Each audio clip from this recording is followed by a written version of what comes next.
مرحبا، كيفكن؟ شو أخباركن؟ وأنا عم قلب على اليوتيوب شفت فيديو لوصفة فيكن تقولوا كيتونية بالحمص، فحبيت إني أجربها. شوفوا شو بده يصير بالآخر. بحتاج ل50 جرام من الحمص المسلوق، 200 ميلي من المي، زيت زيتون وخل أبيض، بيكنج باودر أو خميرة فورية، ما بتفرق اللي بدكن إياه.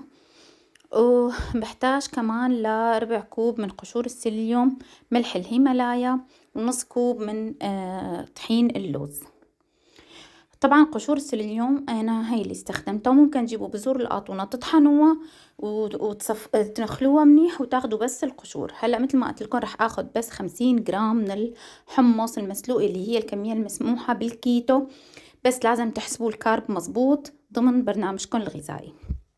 أول شي طحنت الحمص، ضفت عليه المي وباقي المكونات، ورح حط الملح، ورح حط كمان معلقة من الخل،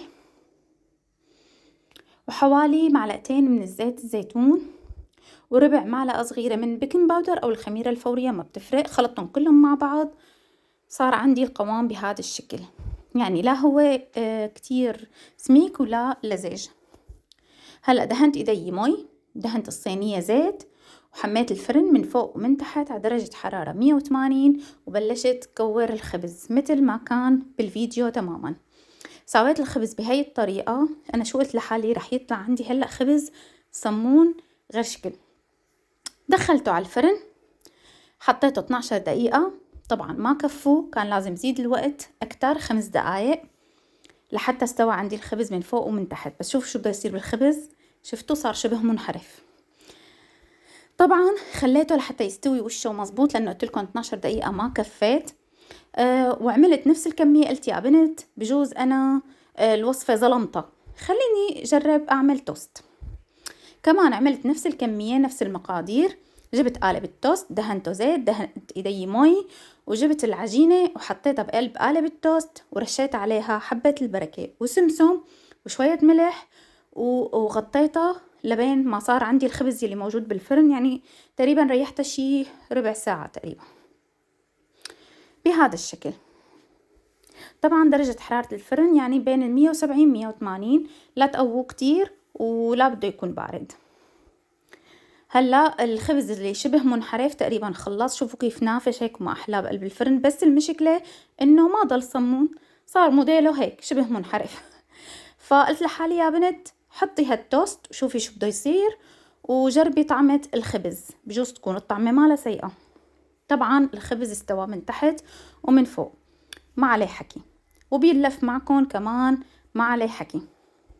فلحتى هيك الواحد تكبس نفسه ويحسن ياكل، حاولت اني اقطعهم هيك لمستطيل مربع اي شكل، انه الواحد ما يحسه شبه منحرف. دقت هيك لقمة فلقيته مو بشي، ممكن انه الواحد يعمله، بس مو على اساس انه صمون، ولا على اساس انه خبز برجر، على اساس انه هيك يعني خبز حمص. خلينا نقول هاي التوست بلش هلا ينفش، قلت يا سلام رح يزبط.